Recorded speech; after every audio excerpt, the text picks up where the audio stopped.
সম্মানিত দর্শক শ্রোতা, যে যেখান থেকে আমার এই ভিডিওতে অংশ নিয়েছেন আপনাদের সকলকে আমার পক্ষ থেকে আন্তরিক শুভেচ্ছা এবং স্বাগতম জানাচ্ছি। আমি মোহাম্মদ খায়রুল বাশার। বলার চেষ্টা করব ভূমি সংক্রান্ত কিছু কথা। এই ভূমি সংক্রান্ত বিষয় নিয়ে আমাদের দেশে বিশাল বড় ধরনের আপনার জটিলতা বিরাজ করছে এই মুহূর্তে সারা বাংলাদেশে। আমি যদি বলি, ভূমির দখল বেদখল, এক দাগে সম্পত্তি অন্য দাগে যাওয়া, এক খতিয়ানের সম্পত্তি অন্য খতিয়ানে চলে যাওয়া, একজনের সম্পদ অন্যজনে খারিজ করে ফেলা, এবং দেখা গেছে আপনার একটা মহিলার স্বামী সে বিদেশে থাকে, অথবা দেখা গেছে একটা পরিবারের পুরুষজন আপনার বিদেশে থাকে অথবা দেশে কোথাও দূরে থাকে। সেক্ষেত্রে তার পাড়া প্রতিবেশী আপনার প্রভাব প্রতিপত্তি খাটিয়ে অথবা রাজনৈতিক প্রভাব খাটিয়ে অথবা টাকা পয়সার জোরে অথবা লাঠিয়াল দিয়ে যে কোনো পর্যায়ে হোক তার প্রতিবেশীর একটা জায়গা দখল করে ফেলে, অথচ সেই জায়গাটা ওই প্রতিবেশীর দলিল অনুযায়ী, দলিলের 14 অনুযায়ী খারিজ করা এবং দখলকৃত জায়গা।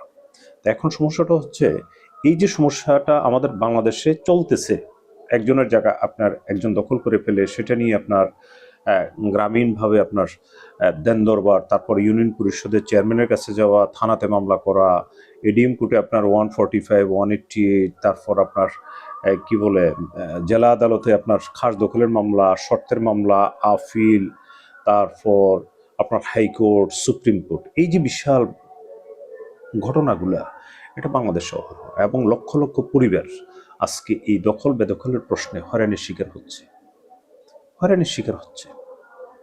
কিন্তু এটার আসলে এটার থেকে বাঁচার উপায়টা কি? এই যে মানুষ আপনার দেখা গেছে 1 শতক 2 শতক অথবা 5 শতক জায়গা নিয়ে আজকে যুগের পর যুগ ঘুরতেছে, মামলা কিন্তু শেষ হচ্ছে না। এটার থেকে বাঁচার আসলে উপায় কি, সেই বিষয়টাই আমরা একটু দেখার চেষ্টা করব।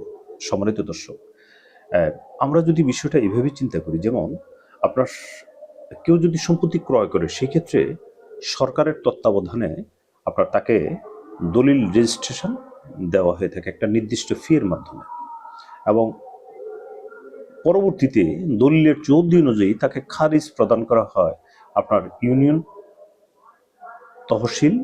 তহসিলদারের মাধ্যমে, এবং সেটা নিয়ন্ত্রণহিত হয়ে থাকে আপনার উপজেলা সহকারী কমিশনার ভূমি মহোদয়ের মাধ্যমে।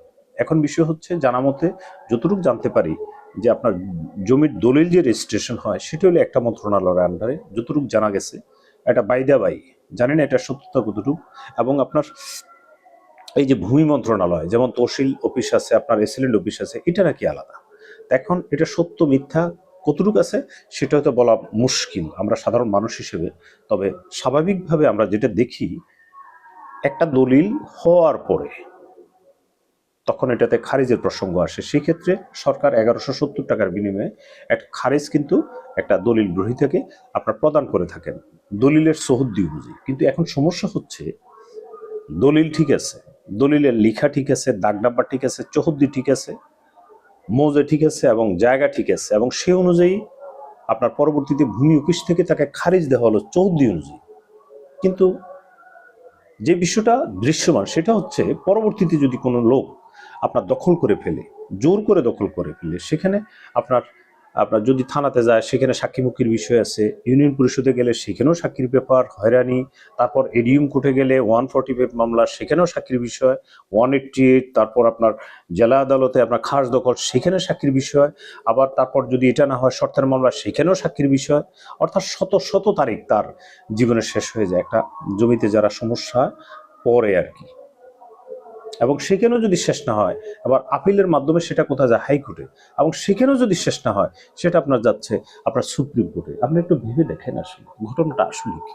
কিন্তু জায়গা কিন্তু 2 শতক অথবা 1 শতক। এত কিছু ডকুমেন্ট থাকা পরে, দলিল থাকার পরে, সরকারের খারিজ দেওয়ার পরে, যেখানে একটা খারিজ দিতে গেলে আপনার তহসিলদার স্থানে এসে দেখে যে এই দাগের সাথে এই সম্পত্তিটার মিল আছে কিনা, চৌহদ্দির মিল আছে কিনা, তখনই কিন্তু খারিজটা দেওয়ার একটা নিয়ম। তো এখন দলিলের পরে খারিজ দিয়েই কিন্তু আউট। পরবর্তীতে কি হচ্ছে? মানুষ হয়রানি হচ্ছে দখল বেদখলের প্রশ্নে।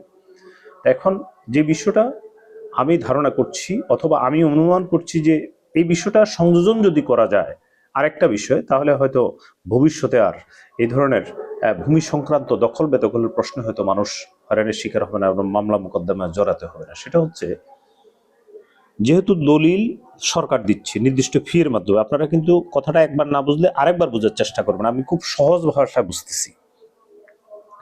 বর্তমানে একটা দলিল দিতেছে সরকার, চৌহদ্দি উল্লেখ থাকতেছে সেই দলিলে, এবং সেটার নিরিখে তহসিল অফিস থেকে তাকে খারিজ দেওয়া হচ্ছে এই চৌহদ্দি অনুযায়ী। এটাও সরকার দিতেছে। এখন পরে আর কোনো খবর নাই, বেদখল হয়ে গেলে সেখানে আপনার মামলা মোকদ্দমা, সাক্ষী, টাকা পয়সা, হয়রানি, যুগের পর যুগ। তো আমি বলতে চাচ্ছি, এই দলিলের সাথে খারিজ এট এ টাইম হবে, এবং খারিজ হওয়ার পর নির্দিষ্ট একটা সময়ের ভিতরে সরকারিভাবে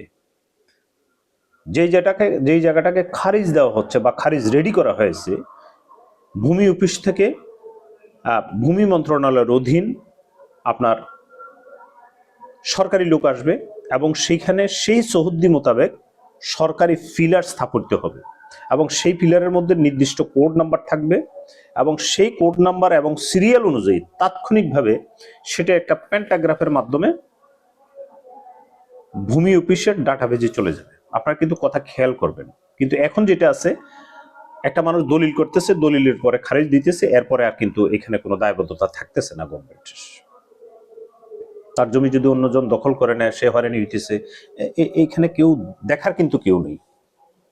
তো এই ক্ষেত্রে যদি দলিলের সাথে এই খারিজ এবং খারিজের সাথে সরকারিভাবে নির্দিষ্ট কোড নাম্বার ভিত্তিক, নির্দিষ্ট নাম্বার ভিত্তিক সরকারিভাবে যদি পিলার স্থাপনের, অর্থাৎ তিনটা জিনিস একসাথে হয়ে যাবে।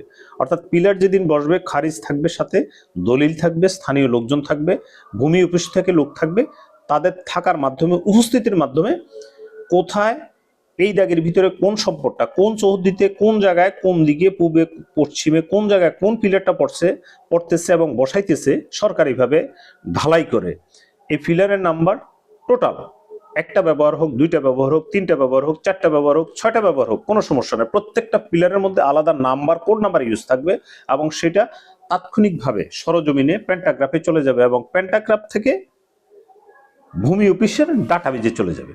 এতে করে সুবিধাটা হবে কি, আপনারা একটু ভালোভাবে খেয়াল করেন। এখন যেমন একটা জমি বেদখল হয়ে গেলে, এখানে যেহেতু সরকারি কোনো পিলারের ব্যবস্থা নাই, স্থাপনের কোনো ব্যবস্থাপনা নাই এখন পর্যন্ত, সেই ক্ষেত্রে আপনার ওই যে বললাম, মামলা মোকদ্দমার কারণে সাক্ষী, মক্ষী, টাকা পয়সা, হয়রানি, মানে তার জিন্দিগিতে পর্যন্ত এই মামলার কোনো শেষ কিন্তু আমরা দেখতে পাচ্ছি না। বিষয়টা কিন্তু বাংলাদেশের লক্ষ লক্ষ পরিবার এটার মধ্যে ভুগতেছে। তো আমি যেটা বলছিলাম, যদি সরকার এই নিয়মটা করে যে দলিল প্লাস খারিজ, এবং খারিজের সাথে যোগ হবে নতুনভাবে সরকারি ফিলার, যদি এই সিস্টেমটা করা যায়, তখন দেখা যাবে একজনের জায়গা যদি একজন দখল করে ফেলে, অথবা তার ফিলারটা, এই যে সরকারি ফিলারটা বসাইলো, যেটা তো ডাটাবেজে থাকবে, প্যান্টাগ্রাফের মাধ্যমে ডাটাবেজে চলে যাবে, এটা রদবদল করার কোনো উপায় নেই। তখন এই সম্পত্তিটা যদি কেউ বেহাত করে, অথবা দখল করার চেষ্টা করে, অথবা টাকা পয়সার জোর খাটিয়ে, প্রভাব খাটিয়ে তার পিলারটা চুরি করে ফেলে, বা নিয়ে যায়, বা গুপ্ত করে ফেলে, অথবা তার জায়গা দখল করে, পরবর্তীতে ওই জমির মালিক, যার জমির পিলার উপরে ফেললো সরকারি পিলার, সে শুধু ভূমি অফিসে অ্যাপ্লিকেশন করবে নির্দিষ্ট একটা ফি এর মাধ্যমে। তখন ভূমি অফিস থেকে সহকারী কমিশনার ভূমি মহোদয়ের মাধ্যমে একটা তদন্ত হবে, এবং তদন্ত হইয়া দেখবে যে ওই যে ডাটাবেজে তার পিলার, কয়টা পিলার বসছে, কোথায় কোন পিলারটা বসছে, এবং কোন পিলারটার নাম্বার কত, এই পর্যন্তই শেষ, আর কিছু লাগবে না। এতে করে এই সম্পদটা আপনার পুনরুদ্ধার হবে, এবং দ্বিতীয়বার আমার বোধ হয় আর কি, বাংলাদেশে দখল বেদখলের প্রশ্ন নিয়ে কারোর জায়গা কেউ দখল করার কোনো সাহস করবে না। এবং এই যে আপনার থানায় মামলা করা, জমি বেদখল হওয়ার পর কোর্টে মামলা করা, চেয়ারম্যান অফিসে মামলা করা, গ্রাম্য শালী, তারপর 188, 145, তারপর খাস দখল, শর্তের মামলা, তারপরে আপনার আপিল খারিজ হওয়ার পর আবার আপিল, পরবর্তীতে আপনার হাইকোর্টে যাওয়া, সুপ্রিম কোর্টে যাওয়া, অর্থাৎ মৃত্যু পর্যন্ত তার কোনো শেষ নেই। এই বিষয়গুলো বাংলাদেশে থাকবে। আশা করি আপনারা বুঝতে পারছেন এই বিষয়টা। আপনাদের মতামতটা অন্তত আমার এই কমেন্ট বক্স লিখবেন, নতুবা কিন্তু আমি বুঝতে পারবো না আমার এই কথাগুলো কতটুকু সঠিক হয়েছে। অতএব আমি একটু সময় নষ্ট করলাম। আমি আশা করব আপনাদের মতামত, সুচিন্তিত মতামতটা এটার সাথে শেয়ার করবেন, এবং সারা বাংলাদেশের মানুষকে জানিয়ে দিবেন যদি আপনাদের কাছে এই বিষয়টা গ্রহণযোগ্য হয়। ধন্যবাদ। আসসালামু আলাইকুম ওয়া রাহমাতুল্লাহ ওয়া বারাকাতুহু।